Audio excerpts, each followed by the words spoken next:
about Scone, which is this weird little chicken right here with the naked neck. So her story's pretty interesting because she hatched from a broken egg. So at first I didn't think she was even going to hatch or make it. So it's a good story about resilience and hope.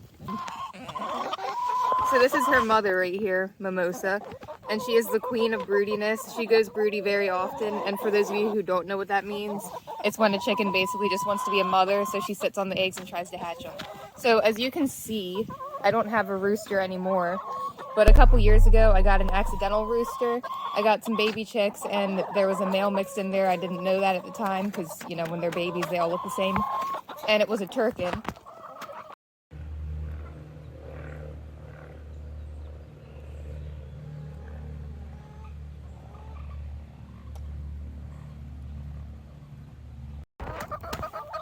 So he grew up, and where I live, I can't have a rooster, but obviously I didn't just want to dump him somewhere. I wanted to make sure that he went somewhere safe and good, so I held on to him for a little bit, and as you can imagine, he bred with all of the hens, and a lot of them went broody, even the ones that never really tend to. And I decided, like, you know what, while he's here, I'll let the girls hatch out some eggs. So Mimosa was sitting on Scone, the naked neck over there, that egg, trying to hatch her. And then she got up one day and she left her nesting box to go eat some food. And I don't know which one of these girls did it, but one of them went in there and pecked at the egg. And I don't really have any egg eaters because sometimes chickens will eat their own eggs. So I don't know what happened. I don't know if we just got lucky and the chicken that was pecking it decided that she didn't want to do it after she realized what she was doing. Or maybe Mimosa came back and chased her out of the nesting box. I don't know. I was not here when it happened. But either way, she didn't peck through all the way, just a tiny hole enough to crack it and leave like that much of a gap, well, like that much of a gap in the egg. And I'll show you some pictures and videos too. So I was at work when this happened. I came home and I went to check the eggs and the hens like I always do when I get home. And that's when I noticed that the egg was broken. There's Scone.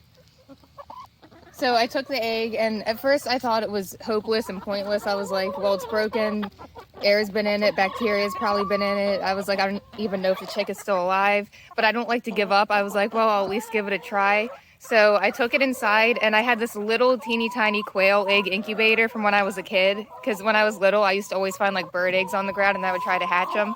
So thank God I still had that left over. So I cleaned that out, set it up, and put the egg in it because I couldn't risk leaving her in here with them. Because even though Mimosa was still doing a good job taking care of Scone, I just, you know, she's a chicken. She didn't know to be gentle with the exposed hole in the eggshell. So I thought that her odds would be the best if I would just bring her inside and take care of it myself.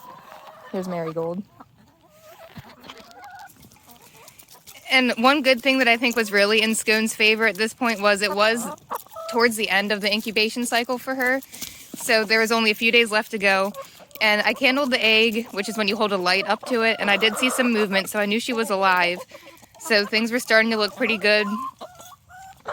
And then sure enough, a couple of days later, the egg started wiggling and more cracks started to develop and she started to hatch. And it was cool because I was in the other room one night when she started hatching and I heard the peeping. So I went in and looked and I got to watch her come out. And since she was the only chick in that incubator and that I had at the time, because the other eggs out here that the hens were sitting on hadn't hatched yet, she imprinted on me and she got really, really attached to me.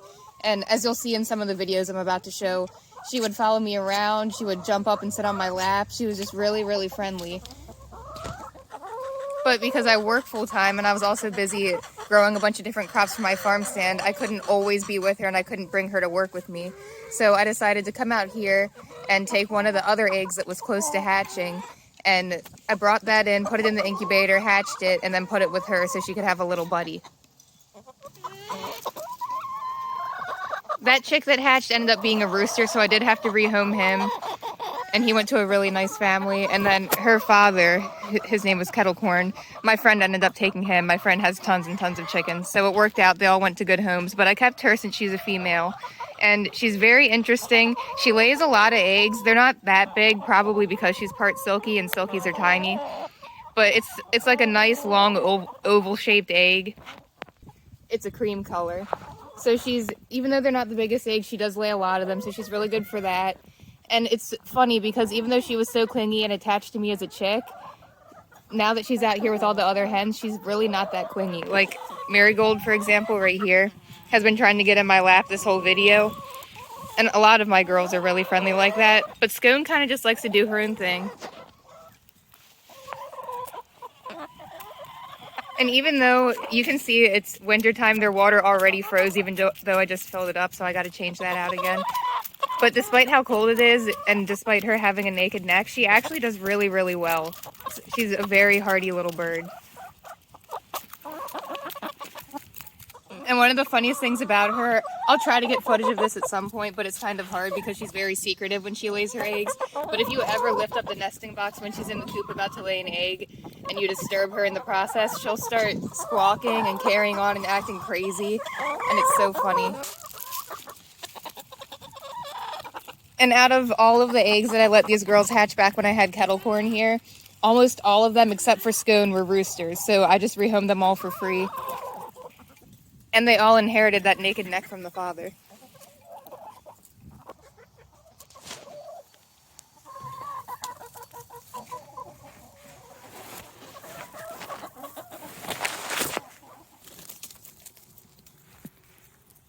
Alright, so now I'm going to show you some different clips from when Scone was hatching, when her egg was broken, and when she was a little chick. The footage might not be that great of quality because a lot of it was filmed through Snapchat, but it's really cute nonetheless, so here it is.